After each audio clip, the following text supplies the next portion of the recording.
Happy International Men's Health Week. I hope that all the men have gone out and done something healthy during the week, and I hope all the women have nagged their men to go out and do something healthy in International Men's Health Week. We are here, of course, to launch the PCFA's new resource for men and their partners dealing with prostate cancer. And I will start by introducing our host for today, and that is Anthony Roberts, the member for Lane Cove and the Shadow Minister for Emergency Services and Juvenile. That's Justice. Justice. Anthony Roberts. Thank you. Thanks so much, Andrew. And for those that don't realise, Andrew and I actually worked here in the ill-fated Fay administration. It must be over 10, 12, it goes so quickly, years ago.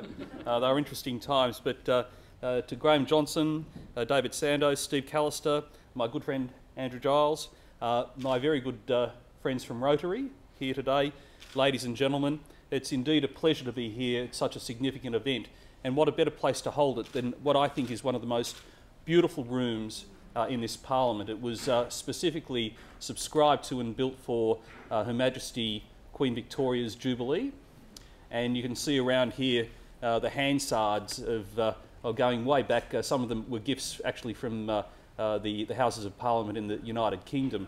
And when you have a look at the words spoken by so many, in those days, men, I don't think there were many women until even here until the 50s, unfortunately, you can just picture those people in 100 years ago, even 80 years ago, 200 years ago. How many of those individuals who passed away may have passed away at that stage from prostate cancer? And it's an issue even today that's affecting so many men in this country.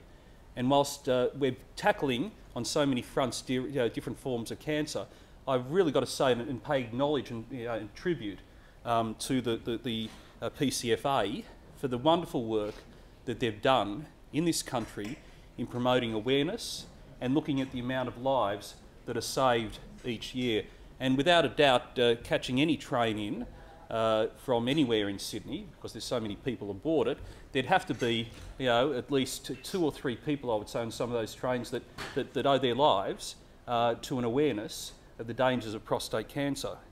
Now, there's almost 19,000 people diagnosed in this country each year with prostate cancer, and unfortunately we have 3,000 deaths. And when you have a look at just not the social costs of those deaths, but also the economic costs of those deaths, to have the wonderful work of the PCFA coming out there and not only saving those families, sort of the amount of grief, but also from an economic point of view, the amount of money that is being saved by our hospital systems and also by industry and business is something to be very proud of. And I'm especially proud of the PSFA because it actually came from a group of dedicated men and women in the from the Rotary Club of Lane Cove, who decided that enough was enough, and whilst they were a small club, like most Rotarians, they thought there's a problem, we don't care how big it is, we're going to fix it. And for any of you that know sort of about Rotary or Rotarians, it doesn't matter how big the issue is or how problematic it is, they'll undertake it even if it means bashing their head against the wall enough times to bring it down in order to achieve the result. And there was a lot of hard work, and there still is, an involvement in what they've done. And when you take it from a small group of individuals discussing the issue, you can imagine around a dinner table, saying, look, let's have a look at something, let's do something right, let's do something good, what can we do? And bringing up an issue, particularly prostate cancer, and saying, right, well, let's get into it, how do we do it? Let's set up a strategy and let's just roll our sleeves up and go for it. And look what we've got now. We've got a fantastic organisation saving so many lives. And in fact, so far now that the PCFA is now the peak body in this country. Now, this new DVD today, and I won't go heavily into that, I haven't seen it, I'll take it back and I'll have a look at that on the weekend. And I must also say, having visited our headquarters at St Leonard's, which unfortunately is about 300 metres outside of my electorate, but I did conduct some black ops and sneak across the border, establish contact, and then disappeared back before I could be caught. I've got to say that they're doing a magnificent job there, and for those of you that haven't experience the box. And the box is, well, ask Andrew about the box. It's indeed an experience. I'll just leave it there. But I would suggest, as I've done in my newsletters, and those of you from Lane Cove will see in my last newsletter, I donated a significant portion of that into promoting prostate awareness. That to the ladies here and to the blokes, there's nothing wrong with talking about prostate cancer.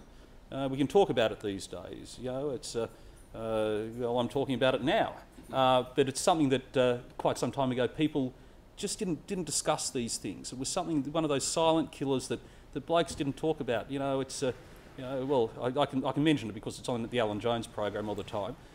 You know, sort of it's a bit harder to wee or things like that, or getting up in the night. Then go and see someone about it and go to your doctor. And trouble with us blokes is that, you know, we don't like doctors. We might like playing golf with them, you know, or going for a sail with them, but we don't actually like going and talking about our health issues. And what the PCFA's done is really got out there and say to blokes, look, it's all right. Talk to your wife about it. Talk to your mates about it. Go to the pub, have a chat, you know, and you'll find that people do share their experiences, at least verbally. But I would ask you all to continue this fight, and a lot of it is about education, and that is to the ladies here, talk to your husbands or your boyfriends or your fathers about it, and to the blokes, feel free and get out there and spread the word that this is a silent killer, and it's something that we must do something about, and it's something that I'm proud to say that the PCFA is doing a lot about. So thank you very much for this opportunity, and indeed it is a privilege to be here today, and God bless you and keep up the good work. Thank you.